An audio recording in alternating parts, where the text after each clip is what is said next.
Welcome to the Cowboy Entrepreneur Show, created and hosted by Scott Knudsen, to explore the crossroads of horses and business. On today's show, Scott visits with head of equine studies at the University of Montana Western, Olie Else. Now here's your host, Scott Knudsen. Hello and welcome to the Cowboy Entrepreneur Show. I'm your host, Scott Knudsen. Thank you so much for joining us today. Whether you're listening to us on the radio on KCAA, the NBC affiliate out in California, or watching our podcast on one of our platforms, we really appreciate it. Today we have a very special guest. Olie Else is on the show today. She's a two-time National Rodeo Coach Collegiate of the Year. She's in the Montana Cowboy Hall of Fame, and she's also chair of equine studies at the University of Montana Western. Olie, thank you so much for being on the show. Well, thank you, Scott. I'm really excited. I'm glad to get to see you again. Absolutely. So Olie and I had the pleasure of meeting Olie in Montana, in Dillon, Montana, at the University of Montana Western, and with the Montana Center for Horsemanship, the conference not too long ago of Horse, Human, and Nature. And that was just such a special deal. You were on a panel, and I got to do my thing, and I met you there. And I was really honored to meet you. So thanks for coming on. Well, thank you, Scott. And you were the host, and that's a big thing to be the host. Thank you and, so much. A lot of people there, and you kept the discussion going. So that was really a good thing. Thank you. It was just such an honor. I'll tell you what, I just enjoyed myself so much. I sure did. So let's start with the obvious question. So where did you get your nickname, Olie? Well, my real name is Iola, and there's a lot of vowels in Iola and a lot of vowels in Olie. And my little brother couldn't say Iola, so the best that came out was Olie, and that stuck. There you go. And so I've had it for a long time. Oh, that's wonderful. Yeah. That's wonderful. And everybody knew you, and just people would wait to say hello to you. And it has to be such a special feeling. Well, thank you. Thank you, Scott. Yes, absolutely. So being a two-time, collegiate national coach of the year, did you ever plan on that, or how did you get to that level and being in the Hall of Fame? It was kind of default. I ended up with the program as the faculty advisor, and we had a heck of a run. We did really well. I'm real excited, Scott. I have with me, and I'm giving it back to him. All right. I have with me, I don't know if you can see it, but this is the Pendleton number for Ruger Piva. And he won the Pendleton Roundup in 2017. And he gave me his actual number, and it says Letterbuck right on there. Oh my And goodness. I'm giving it back to him, and I'm going down to watch him. He made it to his first national finals rodeo. Oh my yeah. goodness. So I'm pretty excited. So I retired from rodeo in 2018. Mm-hmm. And have been the liaison with the natural horsemanship program all the way through. And I still do a lot of the advising and meet with the recruits when they come to Western. And you were talking about a potential student that might be coming to visit. Yeah. Well, she'll meet with Eric and I. Wonderful. And tell them about our program and tell them what we do. And it's a one-of-a-kind program, and I'm so excited to be a part of it. And I'm, as we would say in the horse world, Scott, I'm getting long in the tooth, but I'm still, I'm so proud of watching this program grow. So I've had two loves. I've had the rodeo team, and when I retired, I started putting everything I could into the horse program. That's just wonderful. And I can't wait to talk about it. That's why I was so excited to have you on the show. So growing up, were you involved in rodeo, or is this? I grew up over the hill, and we're in the southwest corner of Montana. And over the hill is, there's a little place in Idaho called Tendoy, Idaho. And I'm from Tendoy. And my mother was the postmaster and had a general store. And we had some sheep and horses, and so I always loved horses. I'm one of those horse lovers. Absolutely. And so wasn't, and then I got into rodeo. I was a former Miss Rodeo Idaho, and we went on, and I came to school in Dillon. Loved Dillon. Loved University of Montana Western. Back then it was Western Montana College. And after I received my master's, I came back and I taught here at Western. And so when I met Mr. William Kriegel, and he was talking to me about this thing he called natural horsemanship. And I wasn't quite sure, Scott, I won't lie to you. I wasn't quite sure what it was. I'd been to a ray hunt clinic, and, I'd done a few things like that. And I thought, well, I want to see what he wants to do with this. And he said, I'd really like to have a degree in this. And at first, Mr. Kriegel's a visionary. And at first I thought, what would a degree in natural horsemanship look like? Right. But it is a Bachelor of Science in Natural Horsemanship with option areas. And we have option areas in science. A lot of kids go on and become veterinarians. We have an option area in business, and many of our students get a double major. And their life might change. They might be in the horse world. As you and I both know, it's a 24/7 world. Absolutely. Sometimes your life changes, you have a family, but they've got the business degree to fall back on as well. A lot of our students do that. We also have a psychology option, and we have a lot of kids that take that, and they work in equine assisted psychotherapy. And then we have the instruction area, and we're finding out more and more that our students are going out there and they're actually teaching horsemanship and teaching people how to work with horses. And there's a real need for that. And I was really surprised, but there's a huge need for that in the industry. And actually, we had talked to the American Quarter Horse Association, and they said to us, we had a meeting with them. And they said, this is an area we need people that are actually going to teach. And so that's when we added the instruction option, and we have a lot of students that take that. And they're placed immediately. So there's a market. Absolutely. And y'all were the first in the country, I believe, to teach natural horsemanship with a program like that. Yeah. Yes. This is the only program in the country. And we have kids, students that, a lot of them maybe will take business with just the management option.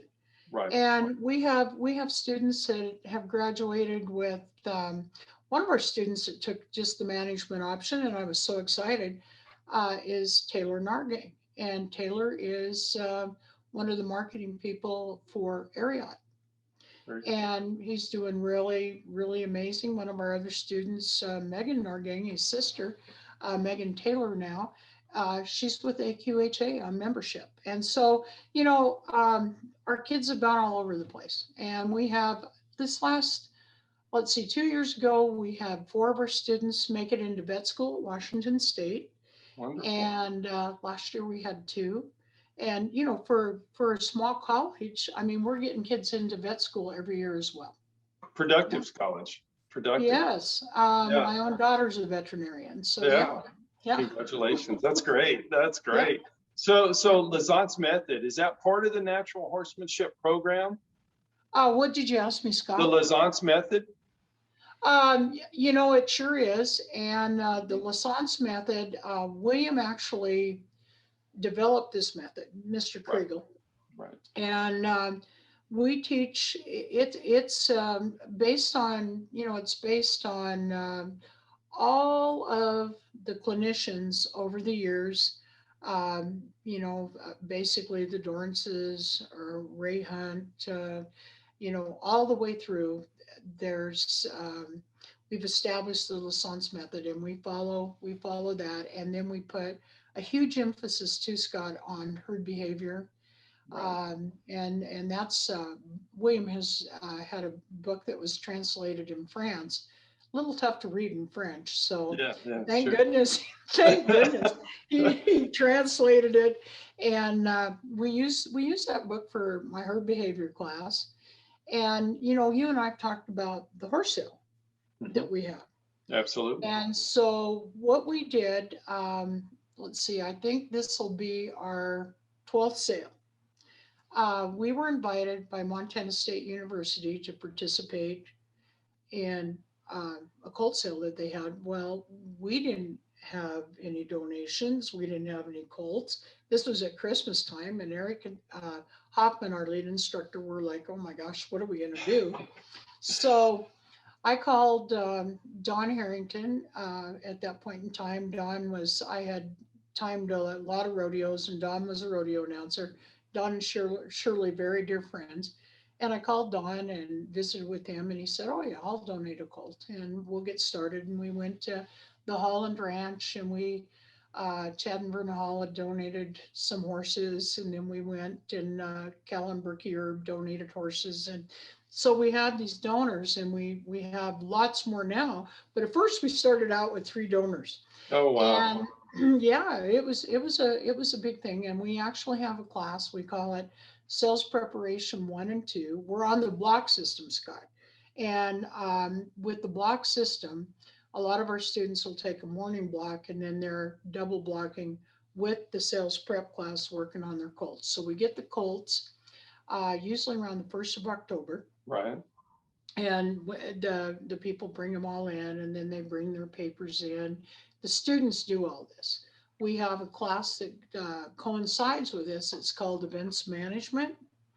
And one of the instructors, Melanie South, teaches the events management, and I help her out a little bit here and there. But basically, what we do is the students, they do everything.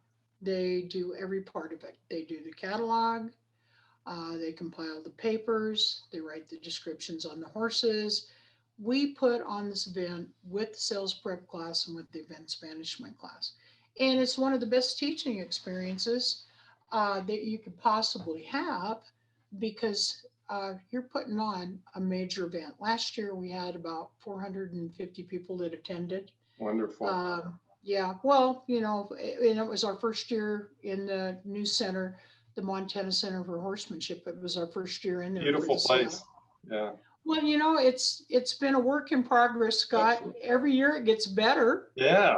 But we were just happy to get bathrooms. I won't lie to you. And a little bit of heat. Yes. Yeah. Absolutely. But going back on with this, so our donors have stayed with us. We go out with the herd behavior class. We get to meet the mares. We observe the foals. We get to watch the yearlings. We get to watch the 2-year-olds. We get the 3-year-olds in sales prep. We get to help wean. We get hands-on experience, writing descriptions, taking photographs for AQHA. This is in herd behavior. Actually, getting to watch a mare and a foal at the most stressful time of their life, Right. the baby being weaned, the mare losing the baby. And so a lot of hands-on experience, and it all ties together. Our culminating event is the horse sale. And this year it is April 2nd at the Montana Center for Horsemanship, and it starts at 1 o'clock. Wonderful. So yeah, we're really excited. But it's funny how it just all worked out with the natural horsemanship program. And there are some wonderful horse herds in Beaverhead and Madison County that are real close. Wow. All registered quarter horses. Yeah. Scott will be right back with more from Olie Else. Hi, I'm Scott Knutson, host of the Cowboy Entrepreneur Show. Today, we're going to talk about something I'm really passionate about. Those that know me know I love my coffee. Those that don't, now you know I do. And we've been working on this for several months, and we wanted to get it just right. And we don't put our name on anything unless we feel 100% certain it's the best product we can get. And we've done it. I really believe we've done it. We've created a coffee line, 13 great flavors. I'm going to show you 3 of them. We have K-Cups in all 13 flavors. Here's a Jamaican Me Crazy. It's just a really great coffee.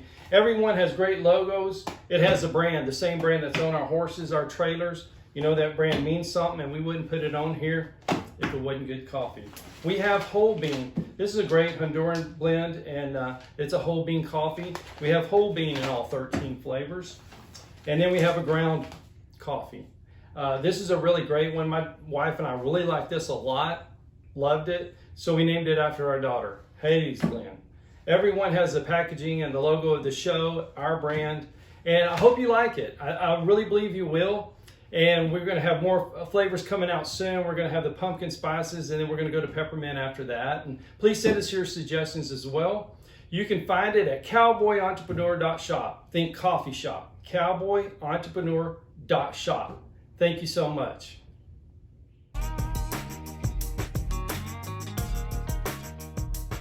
What breed? So when we talked the other day, you were in the field with students winging horses. So, and what can you explain to maybe somebody listening that's never been around horses? What does winging a horse mean? What was I doing, Scott? When we talked, you were in the pasture and y'all were winging horse. Y'all were separating them. Oh, we were weaning. Yes. Okay. You know, you and your Texas accent. Man, I do have an accent, but you know. Well, anyway, we were invited by Mark Harrington, who was one of our founding families, Don Harrington and Shirley. We went up to the Grasshopper, which is out in the Big Hole. We went up to the Grasshopper, and it's probably 20 to 30 miles from campus. And Mark ran all the mares in, and we separated the mares and the colts. And then Mark hauled the mares down, or turned the mares back out and hauled the babies over to the ranch, and we've gone and checked on them. To see how they were doing and if they were eating. And it gives our students a chance to really see just how stressful weaning is when you take the baby away from the mama. Yeah, absolutely. And it's a great experience, but we were up in the hills, and it's Mark had to run them in, and a lot of big country out there, but it gave our students a chance we wormed his mares. We had the opportunity to worm his mares. We took pictures for AQHA. They want, the 4 views, the front, the side, the back, and then complete descriptions on all the paperwork. It was a great hands-on experience, but basically weaning is separating the foal from the mother. So with the students, you immerse them into the industry. Does somebody, say if they're listening to us on KCAA or watching our podcast, and they're like, I've never been around horses, can I still go? Or this is something I might look at.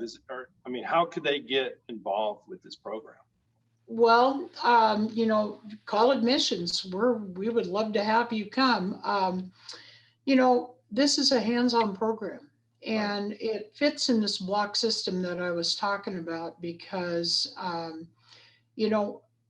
you're immersed in the industry. You're actually out in the field learning the methods that different people use. And it's not everybody that gets a chance to be where you've got a lot of experienced horsemen that can actually teach you, and that's so important to have, some of the people that have been in the industry tell you what the pros and cons of raising horses. There's injuries, there's all sorts of things. And so we're looking at trying to handle everything low impact, trying to make sure that nothing's injured or hurt. And back to your question, how do people come? Call us. I'm Olie Else, University of Montana Western, Eric Hoffman. We're both here, and give us a call, and we'll call you back, and we'll visit with you about our program because we're really proud of it. Well, you should be. It really is an incredible program, and the students are just so fun to be around. I enjoyed them so much when I was up there. But for other people that maybe weren't as fortunate as we were growing up in the industry, getting that welcome into the industry with that kind of education is very strong. It's very beneficial, and it's a great way to get into the horse industry. Right. The thing that's happened is very few people are teaching this. Mhm. And we have the opportunity to literally, well, one of the most unique experiences we had, we were out yesterday and we were up at the Jack Hershey Ranch out in the Big Hole. And Brooke Hershey met us there. Brooke, I've known her since she was a baby. And they have a set of bucking horses. And so they're cold blooded. They're they act way different than a domesticated herd of horses. These have been raised out on a lot of ground out in the Big Hole, on a lot of country. And there's been 1 year, I think, out of this little herd of horses, I think there was 15 colts that had just been weaned. And out of that particular herd of horses, believe it or not, 1 year, 9 of them went to the national finals rodeo. Oh my And goodness. there's going to be a few of them out of there too. I know Lunatic Party will be there, that were raised from this herd. So our students have the opportunity to, compare the behavior of the bucking horses and, just to see how different they are as far as a herd versus a domestic herd of Hershey horses that are, and they're big boned.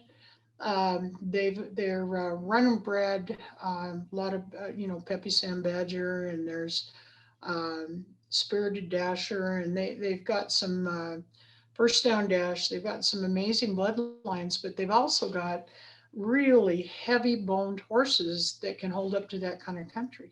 Right. And they've got good feet, good bone. And, we go visit all these ranches and you get a chance to, see what their breeding program is, see what they're doing with it.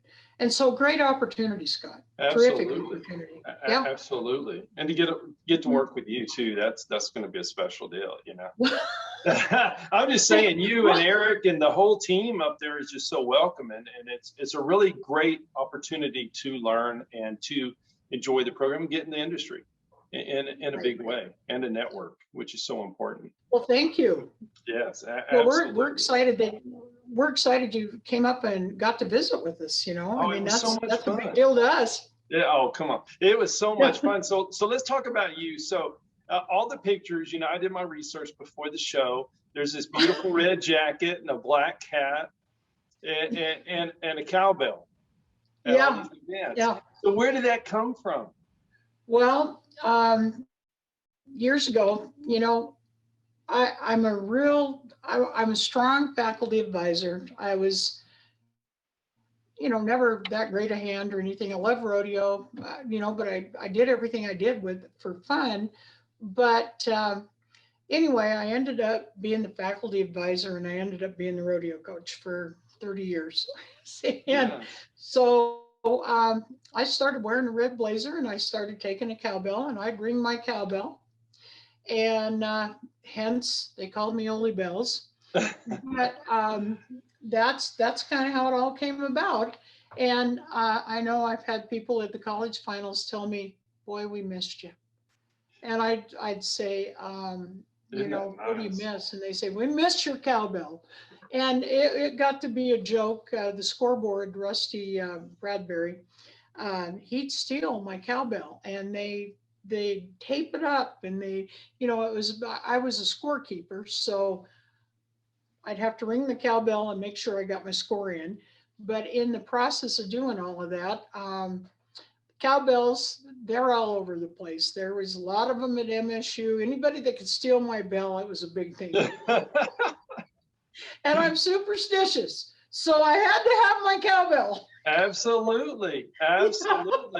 Oh my goodness. So what's it like sitting there and watching one of your former students or somebody that you're really, really close to compete at such a high level? I'm so proud of him, but I think, Scott, I have always demanded that they get a degree. Mm-hmm. And it's wonderful to see them compete at a high level, but I'm pretty excited when I get to see them walk across the stage at graduation. That's awesome. And I think that's really important. And I believe that you can compete and get a degree. And that was my goal, was to, see that they got a degree and had an opportunity to go down the road and to compete for University of Montana Western. And we just had a student this last year, Jarrett Monroe, just got inducted into our Western Hall of Fame. Wow. And he was a 2006 Saddle Barn champion. And we've got 2 more coming up. We've got Wyatt Smith, that rodeoed for me. I know he'll be inducted, and Taylor Nargang. And, we've had a lot of national champions. One of our very first national champions was Sean Davis, and he was general manager of the NFR for a long time. And he's a good personal friend, and he was a mentor to me, and I was pretty excited. He always made a point of giving me a call and giving me a few pointers, and so that was important too. Oh, that's wonderful. That's so great. Yeah. So what's a story from the road, like with a rodeo team? So you're taking your team down the road. What's a funny story? Maybe something behind the scenes that people don't often get to see, because you're getting ready for all these events. You have all these university students, and there's a lot of adrenaline. A lot of excitement. Yeah, there is a lot of adrenaline going on. I always took a van and I traveled with rough stock kids. Mm-hmm. And we always had the rough stock, just, all of the kids in the rough stock events, they rode with me. And so over the years, being late, having flat tires, getting there right before. Bareback riders want to be there 2 hours early. And good Lord, when you have car trouble or anything like that, it really throws them. So yes, yeah. We'd have to be early. And so that was one of the biggest things is, you get there with the rough stock van, and the bull riders weren't that excited about it, but by gosh, you had to have your bareback riders there. We had hundreds of stories over the years. I'm trying to think of I think one of the worst things that probably ever happened to me, and I'm just going to tell you this.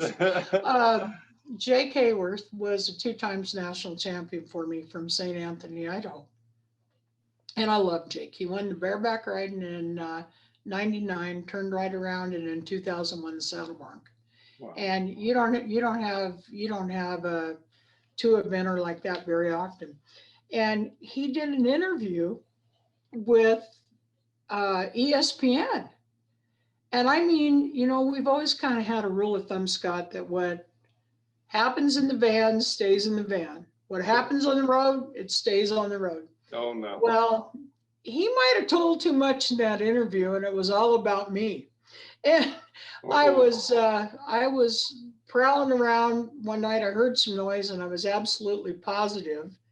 I was up, really thinking, if my kids are out and we've got slack at 7 o'clock in the morning, boy, so I went out there, and I probably didn't have on as much clothing as I should have had. And I got locked out of my door. Uh-oh. Got locked out of my room, and I had to go down in the lobby and get a key. And it wasn't my kids, but I was checking on it because I heard the noise, but it wasn't my kids. We knew we had to be there at 7 o'clock, and we were there ready to go. But it was absolutely, they told everything about me being locked outside. And I walked in on a room of kids I didn't even know. And then I looked and I thought, oh my gosh, I don't have a lot on. So that was a problem. That was a terrible problem. And then to have him tell the story on ESPN, I was like, oh, that kid. Sometimes national champion. Oh no. Yeah. Oh, you don't want to go. Thank gosh it was early in the morning and there wasn't a lot of people around. Thank goodness. The front desk were really laughing. So, but that was one of the bad ones. Oh my goodness gracious. Yeah. So yeah, that's tough. That's tough, especially being on ESPN. Thank you for listening to the Cowboy Entrepreneur Show. Scott will be right back with Olie Else. For more information on Scott Knudsen, the Cowboy Entrepreneur, visit us online at cowboyentrepreneur.com. Hi, I'm Scott Knudsen, host of the Cowboy Entrepreneur Show, heard on KCAA, Wednesdays, 6 p.m. Pacific. I'd like to talk to you about something I'm very passionate about. Those that know me know I love my coffee. In the morning, afternoon, and even late in the evening, I enjoy a good cup of coffee almost any time of the day. Now, my team at the Cowboy Entrepreneur Show has been working for several months on creating and introducing our own brand of coffee. We wanted to make sure that we got it just right. We don't want to put our name on anything unless we're 100% certain that it's the best product available, and we've finally done it. We have created a wonderful line of coffees, 13 fantastic flavors offered in whole bean, ground, and K-Cups, any way you like to brew your coffee. Now, each of our coffees carries our brand, the very same brand that we put on our horses, our trailers, and our chaps. So you know that this is a quality product. And we only use 100% Arabica beans, the very best beans available. Just listen to some of these wonderful blends and flavors. Jamaican Me Crazy, Honduran San Marcos, Chocolate Cherry Amaretto, Breakfast Blend, and my very favorite, Haley's Blend. A coffee so good, we named it after my daughter. You can order these coffees today by going online to cowboyentrepreneur.shop. That's cowboyentrepreneur.shop. And if you order today, you can get an extra 10% off your final purchase just by entering the promo code COWBOY on checkout. Remember, that's promo code COWBOY for an extra 10% off. Just go to cowboyentrepreneur.shop to order your coffee today.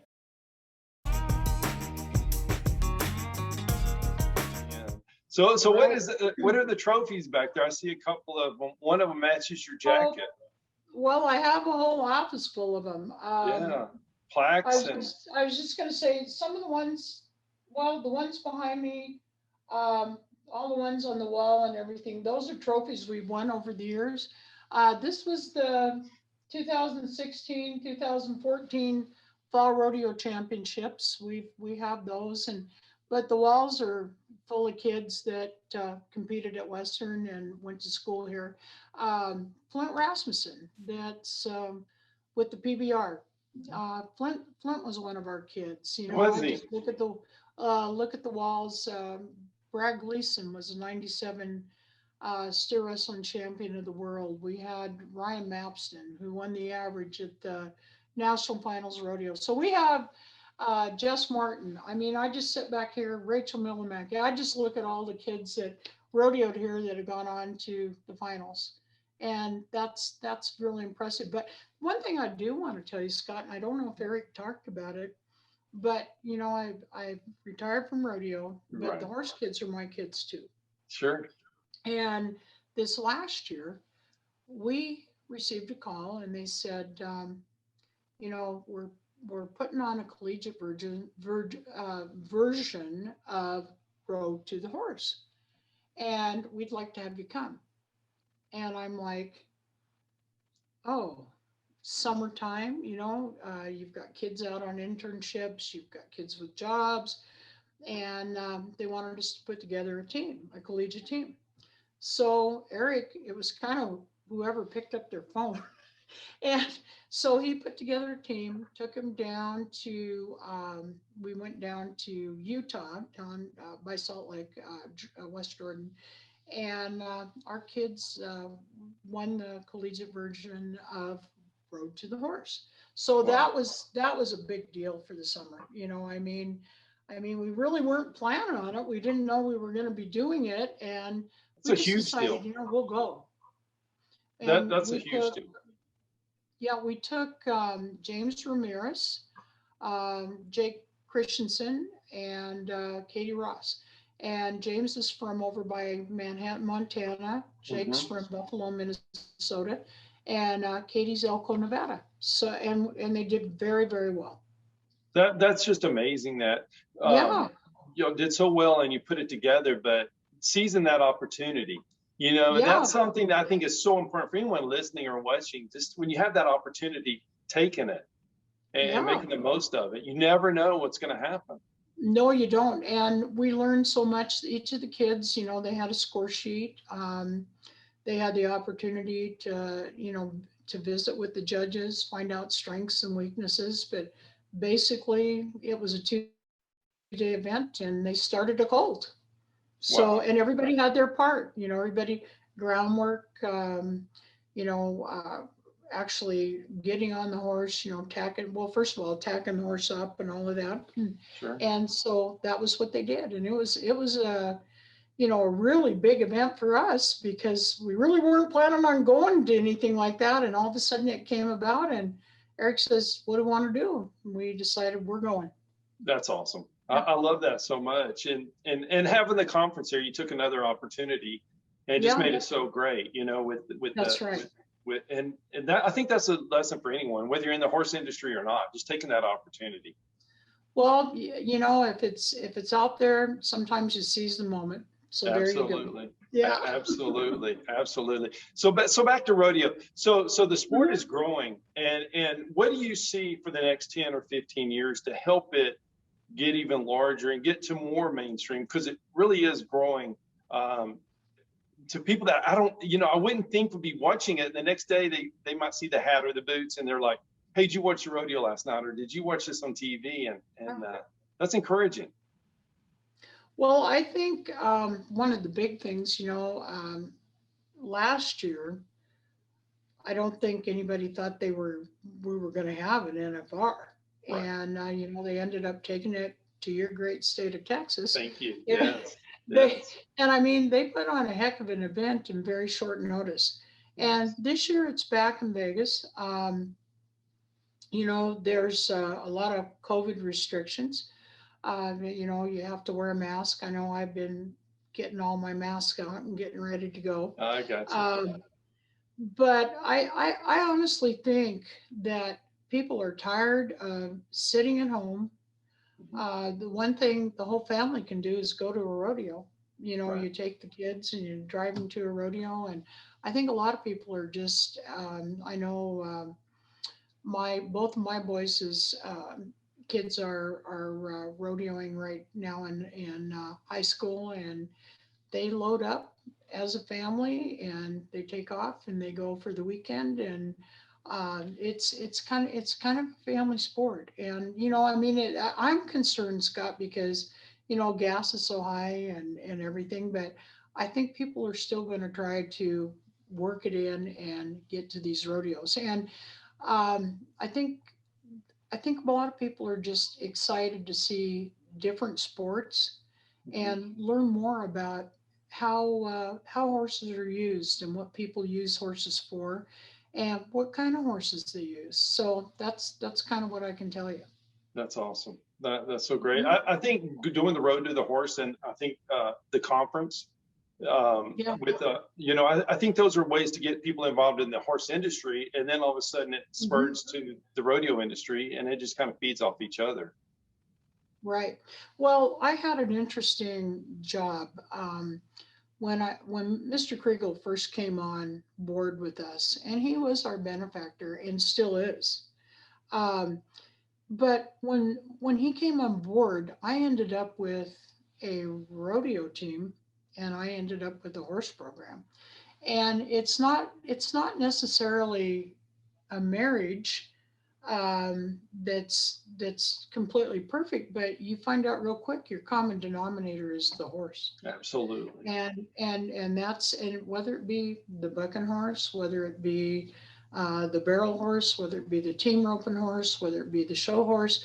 And the one thing that I've tried to stress in my years here at Western is don't criticize a discipline. Learn about it. Learn about what's involved. Learn about what happens in these disciplines. We've been lucky enough to have clinicians up here. We've had Brian Newbert. We've had Joe Walters come. We've had, just really good people come up here and give these students a chance to be better horsemen. And it doesn't matter your discipline, you can always learn. Absolutely. I learn every day, every day. Oh, you do. Yeah. And I sit back and, I'll watch a class and I'll think, gosh, I didn't know that. and you'll think, geez, well, that's working. Right. So anyway, that's pretty interesting. Yeah, Yeah. I love that aspect. I love you saying that because you can learn from every discipline, and Sure you you know, can. oh my goodness, there's so much to learn about the horse, and you know, Right. well, we can't teach each other. The horse will teach us if we'll just listen, and that's what's Right. so fun if you just give them enough space. Right. Well, the one thing that, like in herd behavior, William published a behavior book, and we also use a lot about the silent communication of the horse. That we've taken this horse and absolutely by force a lot of the times made them do something without really understanding how they communicate, how they think, what's best for the horse. And back in my day, because I told you I'm long in the tooth, but back in my day, people got people made really good horses because they had wet saddle blankets. They Right. did a lot of riding. They rode everywhere they went. You see people now, they grab a four-wheeler, they grab, a side-by-side. Okay. Well, the one thing that I've tried to teach our students is we're not using the horse like we used to. You have to understand the nature of the horse. We hit Dr. Miller's identified 10 characteristics of a prey animal. How does a horse see? How does it, I sit back and I think, holy cow, here's this animal that's got vision in this eye and vision in this eye, and the eyes are set back, and they're seeing something going on over here and something going on over here. And then how do they process it? Right. And, I would be completely, Scott, if I had to process two eyes, I'd be in a heck of a shape. Because you look at a horse, well, let's take like a team roping horse, a head horse. Okay. Well, he might be seeing, the steer, he might be seeing the healer, the healing horse over on his right-hand side, and then on his left-hand side, he's seeing the guy going through selling popcorn, peanuts, caramel-coated snacks. It's two complete separate visions, and I think people forget, just what a forgiving animal the horse is. Absolutely. And yeah. Mm-hmm. Absolutely. That's beautiful what you said. And seeing two different things like that, and then having somebody else on your back, and you're trying to perform at such a high level. So you're getting the feeling of somebody on your back. You're looking at two different things. You have the crowd noise. There's a lot going on for that horse. And Dr. Miller's book is just fascinating to read. Mm-hmm. And he's one of the first people that, really put that down. Yes. And, we look at it. We look at, the special senses, and we study, how does a horse see things? How did they view things? Where is their blind spot? Why would they accept something on their back when that's how a prey animal, that's how a predator's going to bring them down and eat Absolutely. them, is they get on the back and you watch the lion get the zebra and he jumps on the back and there you go. Yep, that's exactly right. And they let us, it's a fascinating deal. And it's great you have the 4-year class, for horsemanship. And just so you can understand you have to understand that to understand the process. Right. As far as you're the educator, but as far as me, what I think.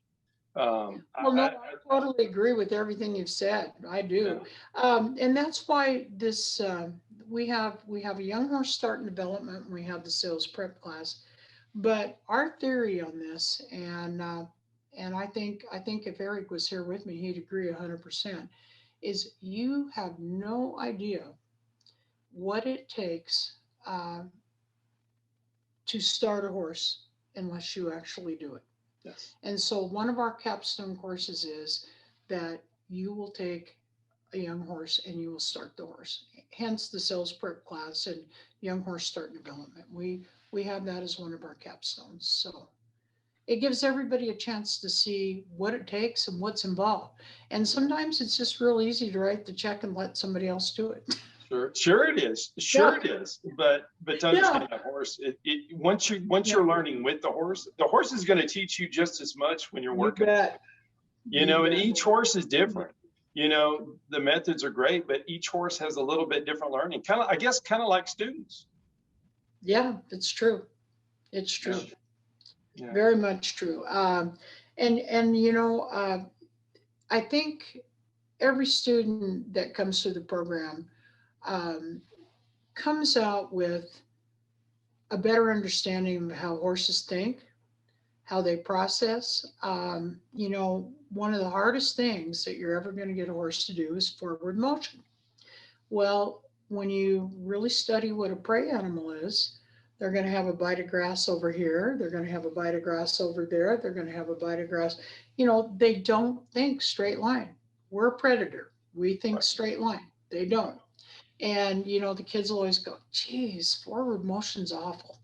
And, they'll finally get the forward motion and they get their energy up and they get things going. But, and another thing too, I think one of the things that we really try to get across is a horse never forgets anything.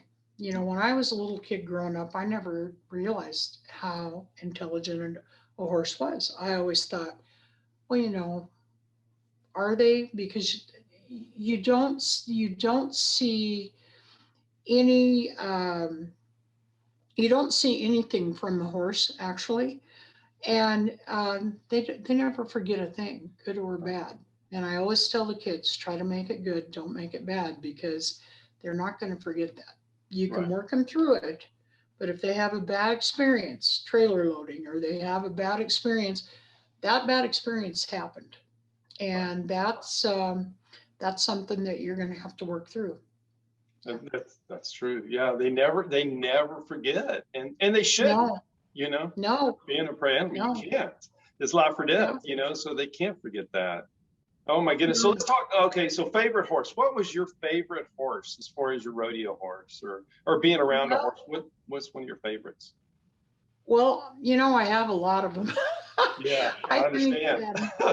I think one of my horses that I absolutely loved was an old mare. We called her Dolly, big old black mare, had a white star, and had a chance to use her for everything. And then she had a colt, and my daughter Kayla rode that horse all through high school into college. And Kayla's a veterinarian now, and her name is Kayla Williams in New Plymouth, Idaho. And you sit back, and it was really funny because I was talking, this mare's name was Nikki.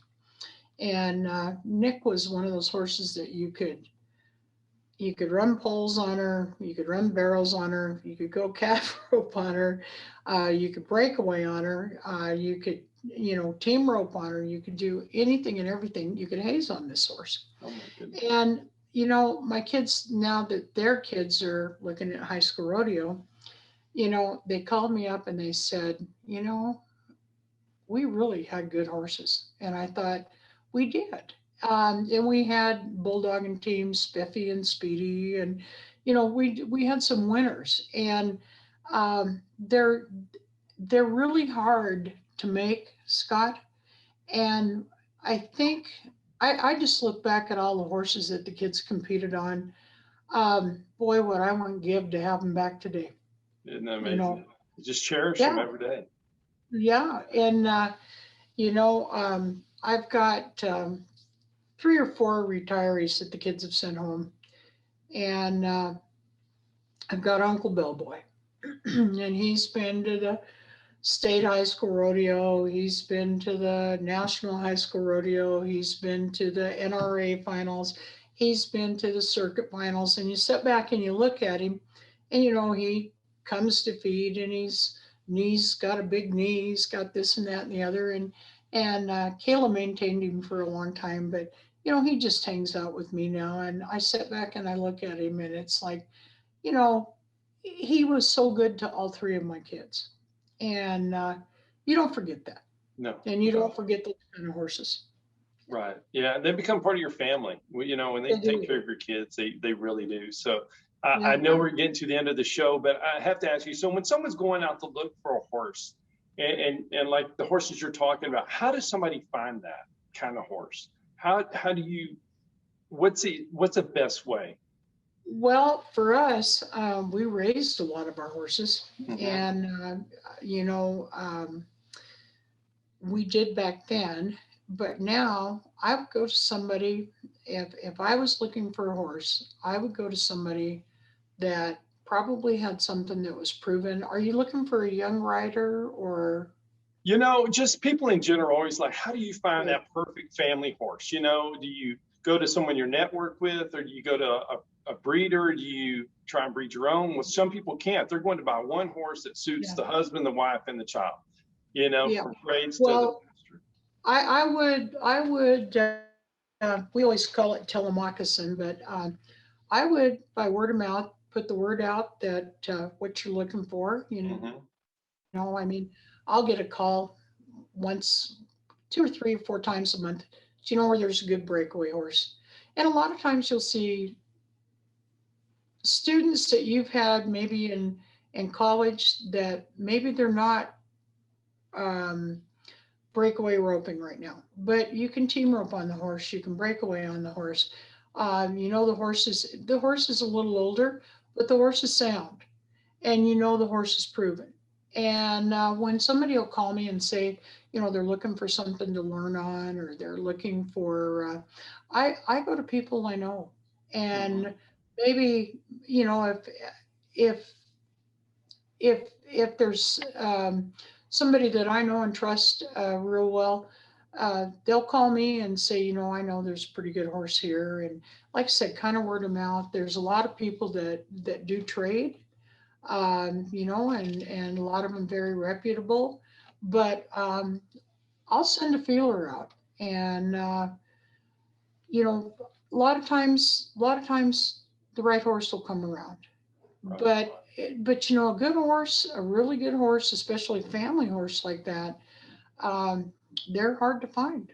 They really are hard to find. Yeah, they sure are. And it takes a lifetime to get them to that perfect spot, and then and just like us, so they learn every day, and when they get to that level, they don't leave the ranch, for our ranch for sure. We keep, just like yours, we want to keep them.